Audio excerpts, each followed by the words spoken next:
प्रिय संस्कृत मित्राणि नमः संस्कृताय। मित्रों, आज मैं मालिनी छंद लेकर उपस्थित हुआ हूँ। मालिनी छंद, इसके पहले हम अध्ययन कर चुके हैं किसका? अनुष्टुप छंद का, इंद्र वज्रा का, उपेंद्र वज्रा का, उपजाति छंद का, वंशस्थ छंद का और वसंत तिलका छंद का अध्ययन हम सब कर चुके हैं पिछले वीडियोज में। आज हम लेकर उपस्थित हुए हैं मालिनी छंद। मालिनी छंद का मित्रों परिचय इस प्रकार है, आपको स्क्रीन पे दिख रहा होगा परिचय। मालिनी छंद के प्रत्येक चरण में 15 वर्ण होते हैं। प्रत्येक चरण में 15 वर्ण होते हैं। इस प्रकार चारों चरणों में कुल मिलाकर 15 चौका 60 वर्ण होते हैं, है ना। इसका लक्षण इस प्रकार है। लक्षण ये लिखा है, ननमययुतेयम मालिनी भोगलोकैः। इसमें 15 वर्ण होते हैं। हर चरण में, जैसा कि मैंने बताया, 15 वर्ण होते हैं प्रत्येक चरण में। तो इसको आइए हम काउंटिंग कर लेते हैं इसका। ननमययुतेयम मालिनी भोगलोकैः 1 2 3 4 5 6 7 8 9 10 11 12 13 14 15। तो ये 15 वर्ण मित्रों हो गए। तो ये क्या हुआ? मालिनी छंद हुआ। छंद शास्त्र का यह नियम है। अच्छा, इसका शब्दार्थ आइए हम देखते हैं। शब्दार्थ ननम युतेयम मालिनी भोगलोकैः जो है, इसका शब्दार्थ इस प्रकार है मित्रों। आपको स्क्रीन पे दिखाई भी दे रहा होगा, तो इसको हम छोटा कर लेते हैं थोड़ा सा, ठीक है। तो शब्दार्थ यहाँ लिखा है। शब्दार्थ ननमय का मतलब होता है, एक न से हुआ नगण, ये नगण लिखा हुआ है। दूसरे न से भी नगण होता है, और फिर म से मगण हो गया। य से क्या हुआ? यगण और यगण। तो नगण नगण मगण यगण यगण, इसको मिला के 15 वर्ण हुए। तो इससे युक्त युता का मतलब होता है, यहाँ देखिए युतेयम लिखा है ना, युतेयम यानी युता और यम को मिलाकर युतेयम लिखा है। इसका अर्थ यह हुआ, इससे युक्त यह छंद मालिनी, इससे युक्त यह छंद जो है, युतेयम का अर्थ हुआ, और मालिनी का मतलब हुआ मालिनी। यहाँ मालिनी आया है, युतेयम मालिनी। ननमय का मतलब हुआ नगण नगण मगण यगण यगण, और युतेयम का मतलब हुआ इससे युक्त, से युक्त, यानी नगण नगण मगण यगण यगण से युक्त मालिनी छंद होता है। अब भोगिलोकैः, यहाँ जो आपको भोगिलोकैः है दिख रहा होगा, ये बड़ा मैं कर देता हूँ। भोगिलोकैः यहाँ पे लिखा है, भोगिलोकैः लिखना चाहिए, भोगी है, यहाँ पे गलत है। भोगिलोकैः का मतलब, भोगी का मतलब होता है भोगी, भोगी का मतलब होता है नाग। 8 माना जाता है नागों को, जो भोगी माना जाता है, के नाम से जाने जाते हैं। भोगी कौन होते हैं? नाग। नाग को भोगी कहते हैं, और वो होते हैं 8 नाग माने गए हैं। और आगे क्या है? और सत्यलोक प्रसिद्ध है। सत्यलोक कितने प्रसिद्ध हैं मित्रों? 7। अतः 8वें और 7वें वर्ण में यति होगी। 8 वर्ण पर एक यति, और पद के अंत, चरण के अंत में 7वें पे यति, यानी 7 और 8 मिला करके क्या हुआ? मालिनी छंद कंप्लीट हो गया। जैसे 1 2 1 मिनट, जैसे ये है 1 2 3 4 5 6 7 8, यहाँ तक हो गया ना। ननम युतेयम, 8 हुआ, 1 2 3 4 5 6 7 8, हाँ, और इधर बचा 7। 1 2 3 4 5 6 7, 1 2 3 4 5 6 7 और 8 मिलाकर मित्रों 15 वर्ण हो गए। तो इसका क्या हुआ? शब्दार्थ इस प्रकार है, तो नन्मा में मैं तो यम मालिनी भोग लोकई है, इसमें नगण नगण मगण यगण यगण से युक्त मालिनी छंद होता है। इससे अर्थ स्पष्ट हो जाएगा मित्रों कि आपको 8 भोगी यानी 8 नाग जो प्रसिद्ध हैं शास्त्रों में, उसके द्वारा 8 नाग आपको याद करना होगा और प्रसिद्ध 7 लोक हैं, तो उन 7 लोकों को याद करना होगा। 7 और 8 मिला करके जिसमें 15, जिस चरण में 15 वर्ण हो उसे हम कहते हैं मालिनी छंद, है ना। अतः 8वें और 7वें प्रयति होगी, अर्थात जिस छंद के प्रत्येक चरण में क्रमशः नगण नगण मगण यगण तथा यगण आए उसमें मालिनी छंद होगा। स्पष्टीकरण एक बार फिर मैं आपको दिखाता हूँ मित्रों। यहाँ पे भोगी माने नाग होता है जो प्रसिद्ध हैं 8, लोक 7 प्रसिद्ध हैं, अतः मालिनी छंद के 8वें और 7वें अक्षर पर यति होगी। अब देखें यहाँ पे मालिनी छंद का यति इस प्रकार है। मालिनी छंद नगण नगण मगण यगण यगण 15 वर्ण। अब नगण का मतलब ये हुआ मित्रों कि यमाता राजभान सलगा से जैसे हम सूत्र लगाते हैं, इसको सेट करते हैं, तो यमाता राजभान न सल गा, न सल, न में मात्रा नहीं है तो लघु हुआ, न सल, स में भी मात्रा नहीं है और ल में भी नहीं है तो नसल में नहीं है। और यही नगण में नगण नगण 2 बार आया है तो वही इसमें भी हो गया नगण नगण, यानी यमाता राजभान नसल नसल, इसमें भी नसल हुआ इसमें भी नसल हुआ। अब ये 2 हो गए।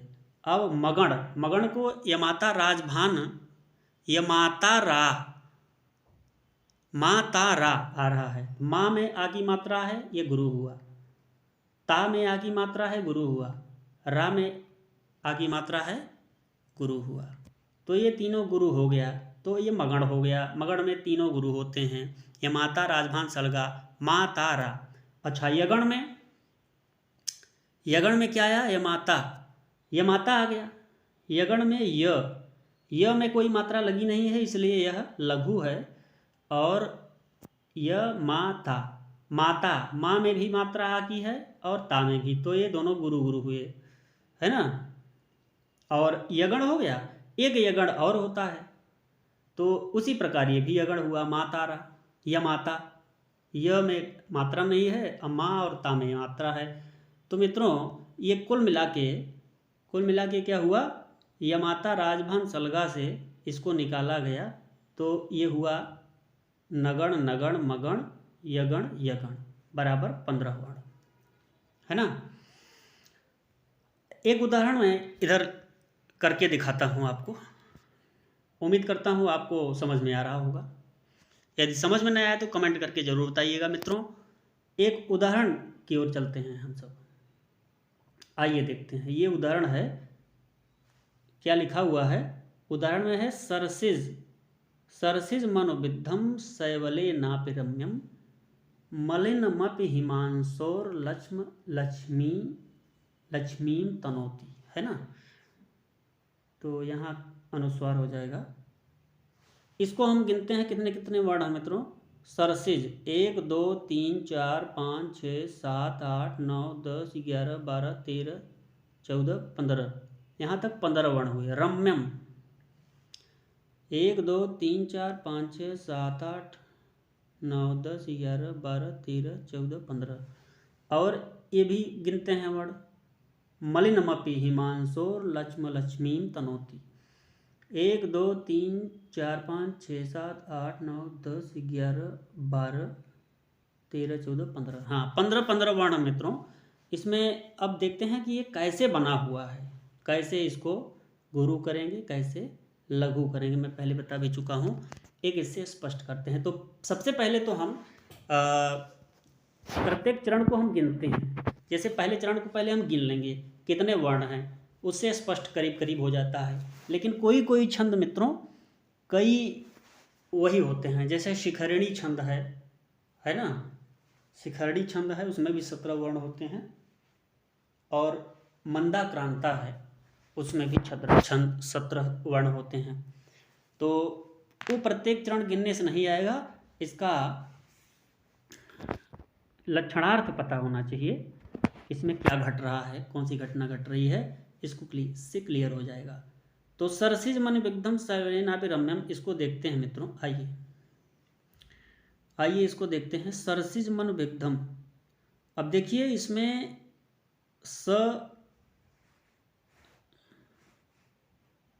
सरसिज मन विग्धम सवलेनापि रम्यम।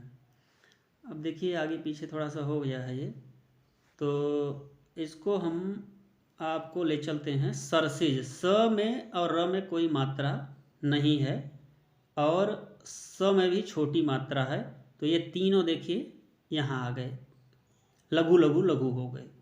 सर सी ज में भी मात्रा नहीं है, म में भी मात्रा नहीं है और नू में भी नहीं है, तो ये तीन ये भी हो गए।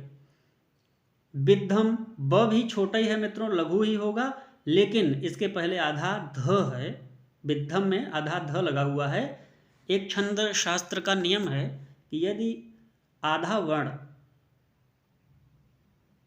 यदि बाद में आता है, आधा वर्ण होता है जो जहाँ पे, उसके पहले वाला वर्ण वह गुरु हो जाता है।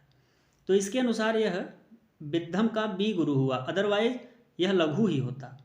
औधम द बचा विद्धम का, तो द के ऊपर अनुस्वार लगा हुआ है, इसलिए यह गुरु हो गया। यहाँ तक कंप्लीट हो गया सरसिज मनु विग्धम। अब बचा शैवले नापि रम्यम। शैवले नापि को देख लेते हैं। स में ए की मात्रा है, यहाँ गुरु हो गया। व में मात्रा नहीं है, लघु हुआ। ल में ए की मात्रा है, गुरु हो गया मित्रों। न में आ की मात्रा है, गुरु हो गया। प में छोटी ई की मात्रा है, इसलिए लघु हो गया। अच्छा, रम्यम, रम्यम को देखते हैं।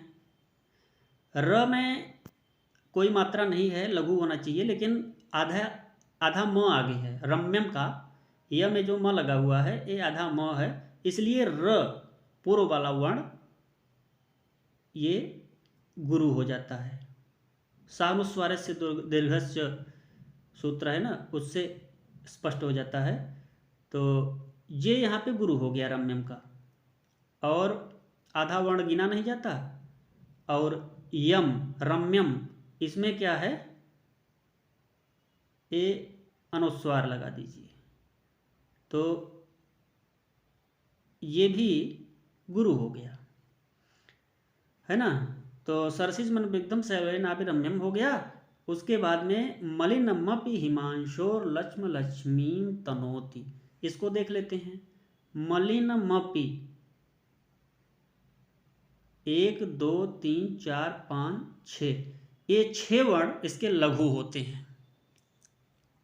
6 वर्ण लघु हो गए, क्योंकि म में मात्रा नहीं है, ल में छोटी की मात्रा है, न में मात्रा नहीं है, म में मात्रा नहीं है, प में छोटी मात्रा है, तो 5 हो गए। अह में भी छोटी मात्रा है। और यहाँ मलिनमप ही तक आ गए। मांसोर लक्ष्म, म में अनुस्वार है और आ की मात्रा भी है, इसलिए यह दीर्घ हो गया। और श में ओ की मात्रा है, इसलिए दीर्घ हो गया, है ना। और ल के पहले आधा छ है, इसलिए यह गुरु हो गया। और फिर म हो गया, म में मात्रा नहीं है, यहाँ हो गया लघु। आगे चल के लक्ष्मीम तनोति, आधा छ, चूंकि लक्ष्मी का आगे आधा छ है, इसलिए ल दीर्घ हो गया। और म में बड़ी की मात्रा है, इसलिए यह गुरु हो गया। और लक्ष्मीम है मित्रों, यहाँ अनुस्वार लगा हुआ है, यहाँ म कट जाएगा यहाँ का, तो लक्ष्मीम हो गया। उसके बाद तनोति बचा, त में मात्रा नहीं है, लघु हुआ। न में ओ की मात्रा है, तनोति के न में ओ की मात्रा है, गुरु हुआ। और अंतिम वर्ण गुरु हो जाता है, इसलिए यह गुरु हो गया, तनोति। तो क्या हुआ मित्रों, एक बार देखते हैं। सरसिज मनोविद्धम शैवले नापि रम्यम मलिनमपि हिमांशोर लक्ष्मीम तनोति। ये कंप्लीट हो गया, 2 लाइन ये कंप्लीट हो गया। इसका स्पष्टीकरण एक बार मैं देता हूँ। स्पष्टीकरण मित्रों इस प्रकार है कि उपर्युक्त छंद यानी जो मालिनी छंद है, उपर्युक्त छंद के प्रत्येक चरण में नगण, नगण, मगण, यगण, यगण आए हैं। इसमें प्रत्येक चरण में 15 वर्ण होते हैं तथा 8वें और 7वें अक्षर में यति होती है, अतः इसमें मालिनी छंद है। कहने का मतलब यह है कि जिस छंद में नगण, नगण, मगण, यगण, यगण आए और 8 और 7 पर यति हो तो उसे हम मालिनी छंद कहेंगे। अन्य उदाहरण मित्रों इस प्रकार हैं। मलिन